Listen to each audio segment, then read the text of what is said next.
Okay, so these guys had clearly mastered the "that's not all" method of sales.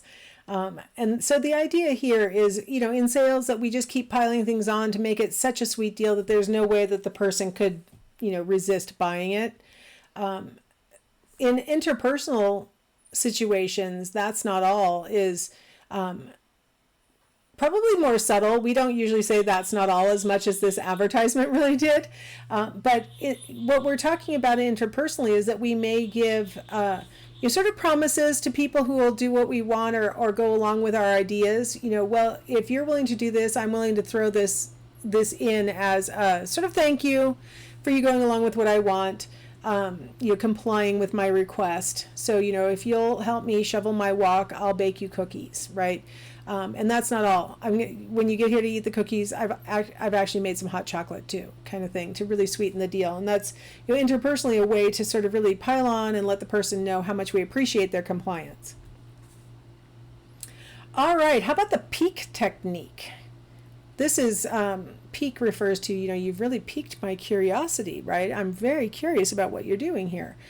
So the Pique technique is a sales technique where you use a really odd lure, something that'll really catch a person's attention as the lure.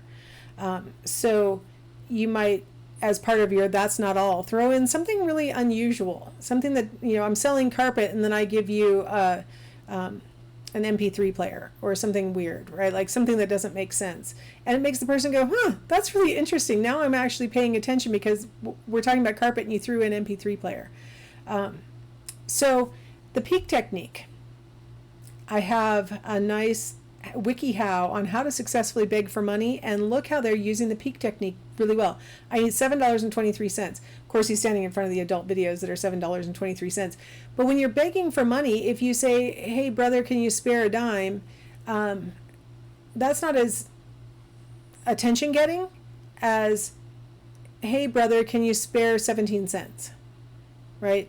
I actually got Pique techniqued one time at the gas station. I was coming out and I actually had just paid for something with cash, which I never do. So I actually had some money in my hand.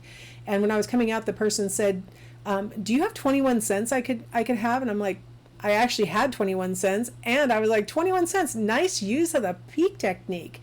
Very smart. Ask for an odd number. A really good one. I'm going to kind of describe the whole Pique technique and then let you watch this video after.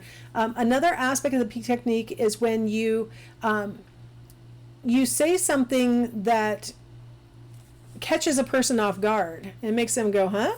So I used it one time when there was a line at the copier at school, and so I came up and I just wanted to see if it would work. I wasn't in a huge rush or anything, but there were two people ahead of me. So one was using the copier. So I said to the next person who was in line, "Do you mind if I go first? I need to make some copies."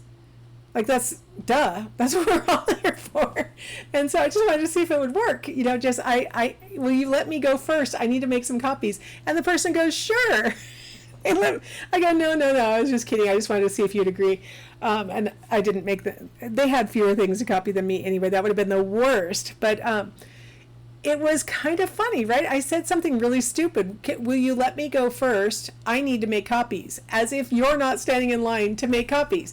But because of that little Pique technique, you can really get a person to be caught off guard. And they may say yes, and then they're standing behind you going, "What did I just agree to?